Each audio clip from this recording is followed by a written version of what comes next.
Hello, hello, hello. Welcome to Inner Conquest, the world's greatest modern metaphysics channel. I'm your host, Jacob Edens, and today we are going to be discussing ruling your inner domain. Ooh, look at this. We got a giant glass of water today. Okay, so when we think about thinking, right, we're thinking about manipulating a fourth dimensional reality to externalize itself externally, okay? The two ways that we do that are by placing our awareness on things and feeling emotions that are correlative to the reality from a fulfillment standpoint. So when you have an internal reality that is all over the place, right? You have different things that you're focusing on, distractions, your external reality is going to be a reflection of that, okay? So when you begin to consciously control your internal world, you are going through a disciplinary process, meaning that you are disciplining things within yourself, okay? Goddard refers to the aspects of mind as the 12 qualities of mind, meaning that there are 12 specific dimensions of mind. First one being Simon Peter, the rock, which is essentially your ability to revise circumstance. Secondary one is Andrew, which is when you hold an assumption, the aspect of your mind that stays true to holding that assumption until the external world has reflected that. And there's 10 more that you can look up through a quick Google search. But essentially, all of these faculties of mind, when you're unconscious, are firing in all different directions, okay? So you're essentially not in control of your internal domain. So when you begin to wake up, which is just flipping on your consciousness, like in the same way that if you had an all-night bender and you wake up the next morning, you're like, oh my goodness, what did I do, right? That's what happens when you're unconscious through life. You're just like running around reacting to everything, okay? So when you become conscious, it usually starts with, what am I doing? Why are these things happening? And what is the cause of everything? You begin to ask the right questions, right? What you understand through metaphysical interpretation of reality is that the internal substrata of your consciousness is externalized on what you would call the screen of space, meaning that what you are thinking, what you are focusing on, and the states within which your consciousness, your awareness is inhabiting is being pushed out of you, okay? What this does is this re-centralizes your power internally, okay? When you look at scriptural lexicon as as interpreted through states of consciousness as individuals portraying them, not necessarily people going through the stories, but through states of consciousness, you look at something like the land of Egypt, the land of many gods, the Israelites have to go out of the land of Egypt, right? What does that mean? Well, when you have a land of many gods, you have externalized power structures external to you, okay? If I don't eat a diet, I won't be fit. If I don't go to the gym, I won't be fit. If I don't do this, I won't have money. If I don't do this, I won't have that, okay?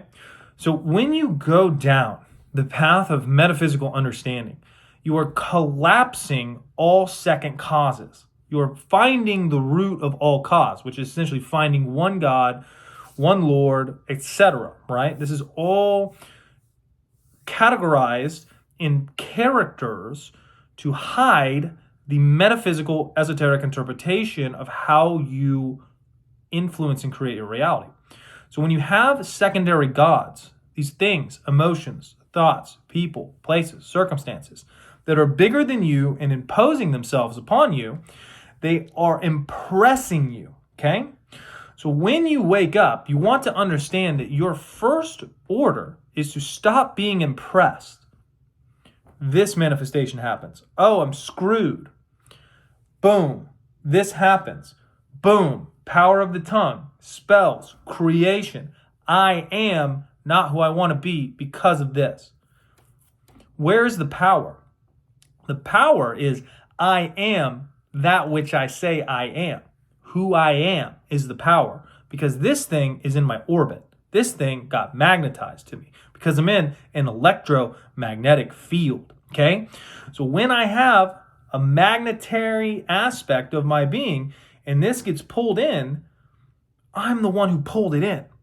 So once you understand that everything is about getting the magnet where you want it to be, not necessarily about, oh my God, I got to fight this thing. What are you doing when you're fighting this thing? Chinese finger trap. Two things. Harder and harder to pull apart the more you fight, right? You have to put space between those things. The way that you do that is you defend against unwanted impressions. So if something comes into your experience, right, your judgment is a freeze framing mechanism. So if I am sick, right, and I'm like, oh my God, I'm sick. Oh, it's never going to get better. First off, everything's continually evolving until it doesn't evolve. So if I am in an evolution of what I perceive to be sickness, and I judge that and go, no, this is how it is. This is permanent. This is always going to be this way. I'm using that God power to crystallize that circumstance. You understand? So the worst thing you can do when an unwanted thing pops up is to identify with it and crystallize it. You have to put spacing between these things. Something pops up, goes, no, that's not me. And then you go and you fix the magnet. You go, I am this. I am healthy. I am wealthy. I am that. And when that happens, what happens is these different things that come after you, instead of getting stuck and entrapped and glued in them, you go, no. You space, you reorient, and then you apply all of your focus to the solution of what you would discern as a fulfillment reality. It's why when they say follow Christ, Christ is categorized as your wonderful human imagination. Why is your imagination important to understand? Well, because if you have an external thing that pops up, you also have an internal reality. And if you can see in the internal reality the solution to the problem and then make this the thing that you follow, you're going to build a vibratory reality that's in alignment with that solution already being done. But if you have this thing pop up and you go, it's on me, I'm going to die. What are you doing? You're putting that power right here and saying, give me more of this. This is how it is. And then you're expanding that unwanted thing. So when you master yourself, you first defend yourself. You never let anything impress you that is not of your highest ideal, right? And you don't let anybody tell you anything about anybody else. It's not golden rule either. You allow yourself to rule that inner domain, and you put that awareness and your faculties of mind on things that are of good nature, of things that you want, things that you decide are good for you, as if you are the person who has them now, right? And as you start to think that way, old elements of your old environment will come up, but they only have two tricks that they can play on you. Number one, they'll try to make you feel bad and make you feel like you're the old version of yourself who doesn't have those things. Defend, no, it's like this. Then, second trick, look, nothing's happening. Why? Because if you notice that nothing's happening, you're now the individual who doesn't have it again, right? So as you defend and as you persist, you begin to conquer. And as you place your mind as if everything is the way you want it to be now, and you have defensive and persistive capabilities, you're able to go from victory to victory to victory to victory to victory.